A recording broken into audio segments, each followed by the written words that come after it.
Hello friends, Kabir math classes में आपका स्वागत है। आज मैं आपके सामने एक क्वेश्चन लेके आया हूं जो कास्ट प्राइस और सेलिंग प्राइस के लेसन का है, क्रय मूल्य और विक्रय मूल्य का। इस टाइप के क्वेश्चन कंपटीशन में बहुत ही अधिक पूछे जाते हैं। यूपी टेट में भी ये प्रश्न कई बार आ चुके हैं। तो वो प्रश्न मैं आपको बताता हूँ क्या है।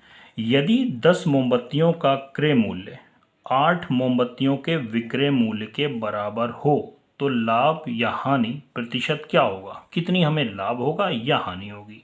अगर हम 10 मोमबत्तियां लेकर आते हैं और 8 मोमबत्तियां उसमें से बेच देते हैं तो हमें लाभ होगा या हानि? यही हम आप इस क्वेश्चन में आज देखेंगे। तो सबसे पहले देखें यहाँ पर कंडीशन में क्या बता रहे हैं कि 10 मोमबत्तियों का जो क्रय मूल्य है वो बराबर है 8 मोमबत्तियों के विक्रय मूल्य के। तो यहाँ पर हम ये लाइन लिख लेते हैं। पहले हम क्वेश्चन डाल देते हैं, हल सॉल्व करने जा रहे हैं ना। ठीक है, 10 मोमबत्तियों का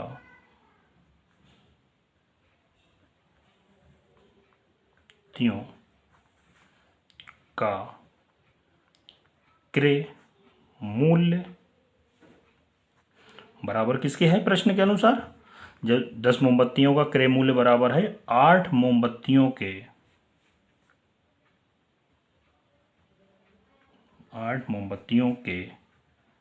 विक्रय मूल्य के बराबर है, ऐसा प्रश्न में कह रहे हैं ना। ठीक, मैंने लिख ली बात। 10 मोमबत्तियों का क्रय मूल्य 8 मोमबत्तियों के विक्रय मूल्य के बराबर है।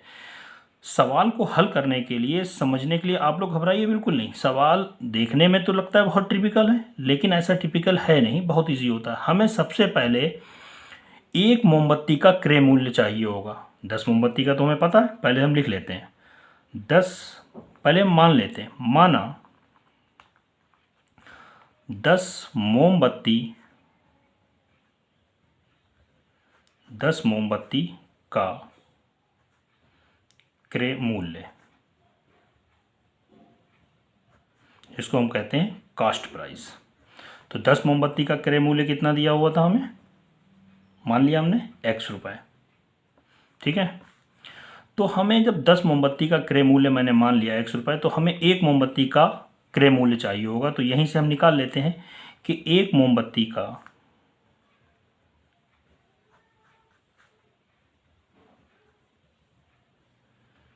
क्रय मूल्य, देखिए 10 मोमबत्ती का x था तो एक मोमबत्ती का क्रय मूल्य कितना हो जाएगा? x बटे 10 रुपए। ठीक, अब हम क्या लिखते हैं? 10 मोमबत्ती का क्रय मूल्य x रुपए था। अब हम लिखेंगे 8 मोमबत्तियों का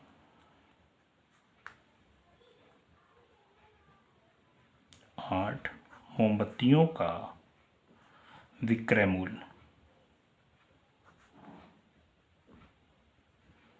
अर्थात एसपी, सेलिंग प्राइस। तो 8 मोमबत्तियों का विक्रय मूल्य कितना होगा? क्योंकि 10 मोमबत्तियों का क्रय मूल्य x था, वो 8 मोमबत्तियों के विक्रय मूल्य के बराबर है, तो ये भी x रुपए होगा। यहां पर भी हम 8 मोमबत्तियों का जब विक्रय मूल्य x रुपए लिखा, तो हम यहां पर से भी एक मोमबत्ती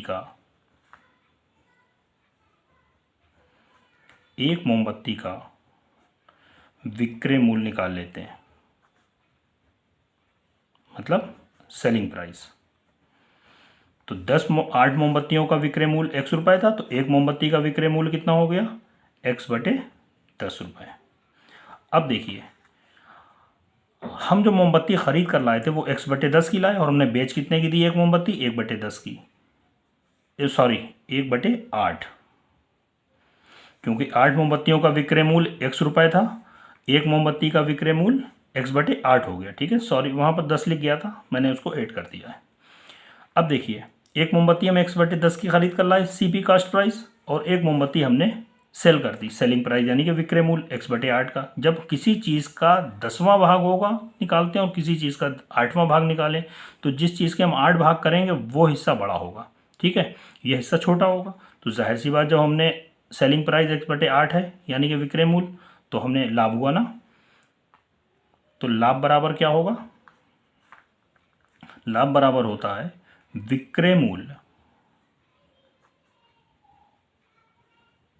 यानी एसपी माइनस क्रय मूल्य।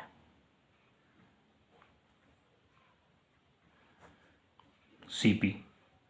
जब हम विक्रय मूल्य में से क्रय मूल्य घटा देते हैं, सेलिंग प्राइस में से कॉस्ट प्राइस घटाते हैं तो हमें लाभ आता है। तो x विक्रय मूल्य कितना था एक मोमबत्ती का, x/8।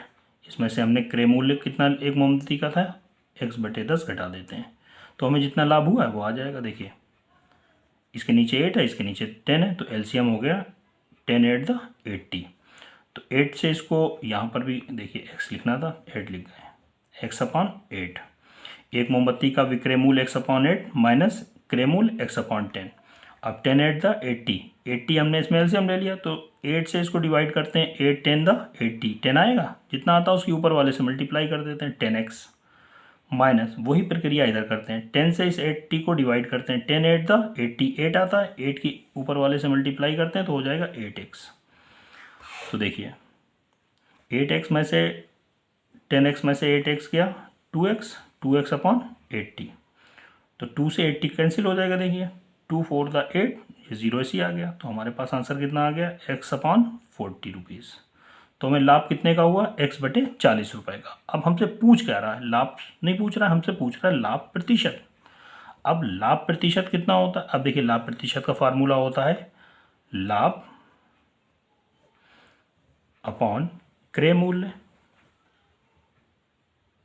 और मल्टीप्लाई होता है 100। लाभ प्रतिशत के फार्मूले में ऊपर लाभ आता है, नीचे क्रय मूल्य होता है, मल्टीप्लाई 100। अब यहाँ पर हम वैल्यू पुट कर देंगे, लाभ कितना हमारे पास आ गया था, देखिए ये लाभ था ना, लाभ हमारे पास आ गया x/40 और ये अपान है, नीचे क्रय मूल्य है, और एक मोमबत्ती का क्रय मूल्य कितना था, एक मोमबत्ती का क्रय मूल्य था हमारे पास x/10। ठीक है, हम यहाँ पर क्रय मूल्य लिख देते हैं x/10 मल्टीप्लाई 100। देखिए इसकी इससे मल्टीप्लाई हो जाएगी, इसकी इससे मल्टीप्लाई हो जाती है, तो x की किससे हो रही है, 10 से, x मल्टीप्लाई 10, और 40 की हो रही है x से, 40 मल्टीप्लाई x। देखिए x से तो x कैंसिल हो गया, और 10 1 द 10 और 10 4 द 40 मल्टीप्लाई 100 है। इस 4 से 100 को कैंसिल कर दीजिए, 4 2 द 8, 8 कैंसिल हो गया, 2 बचा, 20 हो गया, 4 5 द 20। तो हमारे पास आंसर कितना आ गया, 25%। तो हमारे पास लाभ प्रतिशत कितना हुआ, 25%। यही इसका आंसर हो गया। इस टाइप का सवाल यूपी टेट की परीक्षा में कई बार पूछे जा चुके हैं और ये बहुत इंपॉर्टेंट क्वेश्चन है। इस सवाल को आप बहुत आसानी से और समझ कर लगाएं, बहुत इजी होता है। और हमारे चैनल अगर आपको पसंद आया तो इसको लाइक करें और सब्सक्राइब करें।